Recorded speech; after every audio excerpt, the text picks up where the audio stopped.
September 16, 2017 saw the grand opening of the Lone Star Flight Museum's new facilities at Ellington Field, southeast Houston. The 130,000 square foot building hosts many classic and historic aircraft, along with many other displays and activities all centered around aviation history. The crew from HobbyView and RCRoundtable were there to take part in the festivities. So join us as we talk to two very special people about this great museum. I'm here with Stuart Bailey. He's the curator of the Lone Star Flight Museum, and it's been a real pleasure to just get him aside for a moment to talk to him about the museum. This is the grand opening, and so far I see a lot of beautiful planes. I think a lot of them are flyable. Can you give us a brief history of this museum? Sure. The Lone Star Flight Museum started in the 90s as a private collection belonging to Robert Waltrip, and over the years he built it up. He loved World War II aircraft. He saw them as a kid, he wanted to fly them, and so he started acquiring aircraft. And eventually he set up the museum as a 501c3 nonprofit, stepped aside and let it continue on. But the core of the museum has always been the fact that we fly our airplanes. And the majority of the aircraft on display are flyable at this time. So that we do have start up a ride program so people can take a ride in a B-17, a T-6 or something like that. A few of them, like the Thunderbolt, obviously the P-47, there's only one seat, so you can't do rides in those. But we do take those out to air shows and fly them for the public to see. Now, the museum, this is opened here because you were originally located in Galveston, yes, which got flooded out in Hurricane Ike. Yes, in Hurricane Ike, we received probably 8 to 10 feet of water through the hangar. Ike was a big storm surge hurricane, so being that the airfield at Galveston isn't more than, I think, 6 feet above sea level, we got hammered pretty bad, and a lot of aircraft were damaged and destroyed. The flyable airplanes, for the most part, were able to fly away, but there were some that were under maintenance that were heavily damaged. And it was decided at that point that we really needed to be away from Galveston.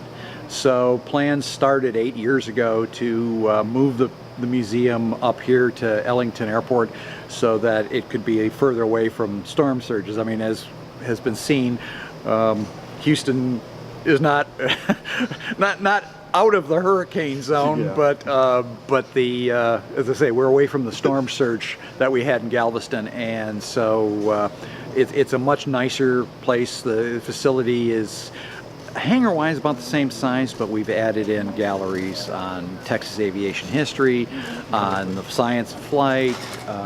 We have an aviation learning center and so on. So it's a whole new facility, really. Can you give us just a quick experience about moving such a collection of aircraft and paraphernalia from one museum to a new location? Well, it's a complex dance, to say the least. We had to have the building ready. Then there was a decision made that the concrete floors needed to be coated, so suddenly that puts things back a day or two, and you're constantly scrambling to open one part of the building so you can move things in. We have a very large collection which is of non-aircraft material, which that all had to be boxed up properly and moved in here. And so it was probably about a 3-month period of mass chaos as we moved airplanes. We moved well, actually, I should say the airplanes was the easy part, because they fly. Yeah, they just roll up on the ramp and then we can tow them in. It's all these other things while you're building the building and trying to get all of these other things moved into place that takes so much of the time. Can you give us any insight on some of the future plans you might have for the museum? Well, we're continuing to look at other aircraft for the future, because at the time of the Hurricane Ike, our collection was about 40 aircraft. Right now we're about 24. We've got some potential new aircraft coming, and we're always looking for stuff related to the history of aviation in Texas. That's one of the things we've narrowed down. Instead of just being a general aviation museum, our real focus here is Texas and how Texans have utilized aviation, have been a part of aviation, etc. So. Oh, that's great. One last thing. Do you have any words for someone who would be visiting the museum for the first time or has never been here before? Well, it's a great place to come and learn about aviation. I know your audience probably has a fair amount of knowledge of the subject, but there's still a lot to be learned in our Flight Academy area, which has lots of neat hands-on exhibits to see. You really need to kind of poke around in every corner because there's something fun and interesting in every corner of the museum. We've tried to make this a real experience. It's not just coming in, looking at some airplanes, taking some pictures, whatever, and leaving. There's so much more to the story to see here, and we hope that everybody that comes to see us will take advantage of that. Wings Over Houston is going to be next month. Is there any plans for this museum to have any active part in that? Oh, yes. Oh yes, absolutely. Each year we've been a part of the show. We bring our airplanes out, and we will continue to do that, and we will fly. I'm not sure at this point what aircraft will be on the flight line. We usually bring out our B-17 to do tours through it, so that whereas like the one commemorative Air Force B-17 is usually there to fly, we do tours so people can go through the airplane and see what they're like.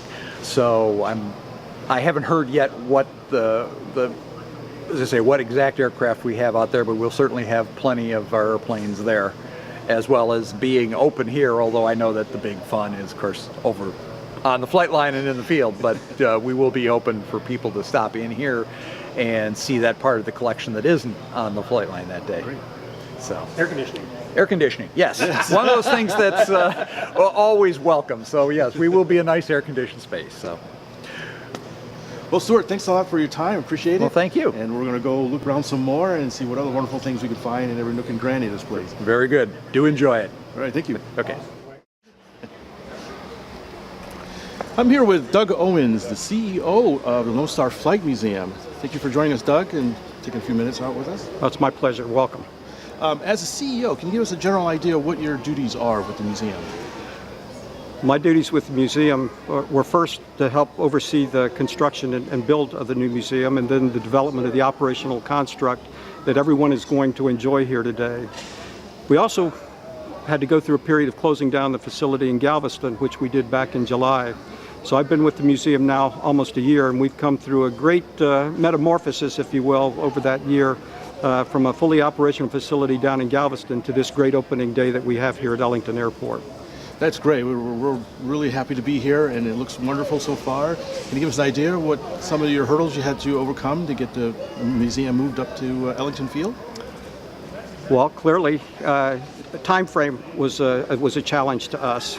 16 months ago, the place where we're standing was nothing but grass and dirt. So today we're standing in the middle of a 130,000 square foot, $38.5 million facility that looks just fantastic, with all of our aircraft that we'd had down in Galveston are now positioned up here in this wonderful new facility. As most folks that are familiar with the museum know, the genesis of this entire project to move the museum was born out of the impact of Hurricane Ike back in 2008. So following that hurricane, which devastated both the island of Galveston and our museum directly, the plans were laid, the site was found, design was done, contracts were let, and we went into the full build mode back in May of 2016. So on the eve of our opening, which was scheduled for September 1st of this year, we had Hurricane Harvey show up on our doorstep. We were very, very fortunate that we did not sustain any damage here to the museum directly.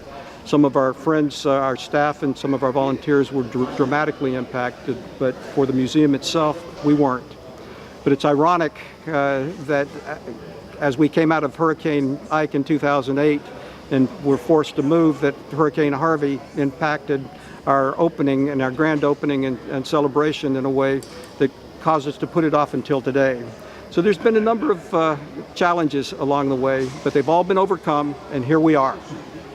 Yeah, it's fantastic. It's sort of the reason why you moved up here was because of hurricanes, and they seem to be continuously the bane of the museum's scheduling and They may be the bane in terms of the frequency of them, but we're in a museum now that was built to withstand the onslaught of a Category 4 hurricane and the 50 inches of rain that we had, and we came through it in fine shape. That's great. That's great to hear. Can you give us a little insight on your history in aviation and how you, are you a pilot yourself? I am. I spent a little over 33 years in the Air Force. I retired as a Lieutenant General in October of 2013, and my final assignments were first as the Vice Commander Pacific Air Forces in Hawaii. We spent about a dozen years out in the Pacific, and my final assignment was as Vice Commander of the Air Force's Air Education Training Command at Randolph Air Force Base over in San Antonio. So the notion and idea of being associated with an institution and a museum that it has as its mission the inspiration and education of young people was something that gave my wife and I pause, and here we are. So we've made a life decision to come be part of this, and we're very, very excited. So I am a pilot. I flew training aircraft. My first assignment was a T-38 instructor pilot back in 1981 at Columbus Air Force Base in Mississippi. Operationally, I flew the A-10 Warthog, and I finished up flying T-6s. And my very last ride in the Air Force was in a T-38 back when I retired in August of 2013. Wow, sounds like you had a great career and history in the Air Force. You mentioned education. I understand that the Lone Star Flight Museum has a pretty prominent role in STEM education for local area schools. Can you talk to us about that a bit? I can, and that's really the reason that we're here. This fine collection of aircraft that you see here in both of our hangars is a hook to bring people in. It impacts and affects the likes of all aviation enthusiasts just because of what it is. It's a wonderful collection of aircraft. But what's more important, quite frankly, to me, is the opportunity to use this collection to inspire and educate young people. So if we look at the operational construct down at Galveston, where the collection pretty much made up the majority of that construct, up here, it's about half the operational construct. And what I mean by that is we have an aviation learning center here, a flight academy, we have an aviation heritage gallery, and we're also home of the Texas Aviation Hall of Fame. And our intent here is to weave all of these things together, to weave history and science together in a way that inspires and educates young people towards futures of promise and purpose. So we do that with all of them. We have a deliberate education program through our Aviation Learning Center, where we bring in school groups and help them understand what it's like to be a pilot for a day. We have a learning lab where they go through specific lessons related to weather, to navigation, to weight and balance. Even a wind tunnel lesson in there to help them understand how a wing flies, how lift is generated, and they can see it in a practical sense. And we take them in and we let them see what it's like to pre-flight an airplane. We have a beautiful Mooney Ovation, M20 Ovation aircraft that will let our young people actually do a pre-flight on, and they'll find things. I can guarantee you that there's a bird's nest in the cowling of that airplane. They're going to have to see what it's like to have air in the tires, what good fuel looks like. They're going to get to do all of those things in a matter of about a half an hour. Then we're going to talk about flight planning. We're going to let them plan a flight from Ellington Airport all the way down to Galveston and back. And then they're going to file that flight plan with our dispatch office, which is right there in our little Mooney hangar. And they're going to walk around the corner. And we've got 10 Redbird simulators where they're going to divide up into groups of 2.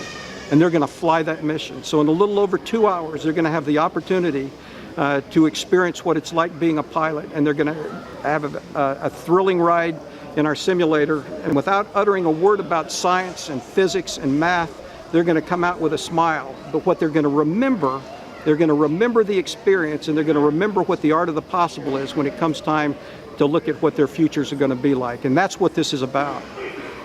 We have, to complement that, the Flight Academy, where the Learning Center is a deliberate curriculum. The Flight Academy is a self-paced experience that gets down into the science. We actually talk about the Bernoulli principle, Newton's first, second, and third laws. We talk about lift, thrust, drag, and weight, and how those come together. We talk about design of aircraft. why a streamlined design is better than a blunt design like my A10, and how one goes through the air quicker than the other one will. So we go through that in a very practical sense with hands-on interactives that allow our young people to understand what it's like and understand the science behind flight. So we're really, really excited about all of that. And the last thing that they do, and forgive me, but the last thing that they do is to walk through our Heritage Gallery, which chronicles the evolution of aviation, principally in Texas. And the intent behind this is to help young people to understand that that evolution didn't just happen overnight, and the things that we take for granted today in terms of aircraft and our ability to get from point A to point B just without thought, that there's an entire history behind that. And to understand the impact of the war years on aviation and commercial and general aviation, and how the rapid advances of technology in those years impacted what we take for granted today. And in the middle of that's the Hall of Fame, where they get the human dimension of this. And it's that human dimension that this is all about. Because these are young people that are going to shape and run our nation in short order. And they're going to stand on the broad shoulders of those that came before them, and those broad shoulders are reflected in our Hall of Fame. So I'm excited about this. As you can tell, this is a wonderful facility for folks to come in and engage in. And then they're going to come out after those galleries, and they're going to come see these wonderful airplanes that are moments in time in terms of history. So we're really thrilled to bring them on board. That sounds like an absolutely fantastic multi-layered program. Like I say, if I was a kid, I would have eaten that up and never gone home from what you described. That's absolutely wonderful. We wish you the best of luck with that. And we look forward to seeing how that works out with all those programs. And I think I'm going to maybe have a follow-up or something. I think that's really neat. You're most welcome. Enjoy the day. Look at everything. Spend the time. One thing that I want folks to do is to go through the galleries and spend the time to learn. If you walk in and out of here in just a few minutes, you've missed a whole lot. So I know you're not going to do that, and I know that most here that are visiting with us today will take full advantage of what we offer. So thanks very much. Sounds like you don't have a choice but to learn something. There you go. One last question. Sure. I know this is probably a bit like asking what your favorite child is, but do you have a favorite aircraft here or something you're really connected with? Well, I told you that operationally in the Air Force that I flew the A-10 Thunderbolt II. So my favorite airplane in the collection is our P-47 Thunderbolt. Yes. It's a beautiful airplane, and it represents, just like the A-10 that I flew, it represents an aircraft that served the nation well in wartime. It was a flying tank just like my A-10 was, and I'm happy that I flew in the A-10 as a legacy airplane for that. So we're very, very thrilled. Oh, wonderful. I'm a big fan of A-10 myself. So, terrific. Mr. Owens, thank you so much for your time. Yep. I really appreciate it. We're going to go off and explore the unknown here. Please do. Have a great day. You Thanks. too.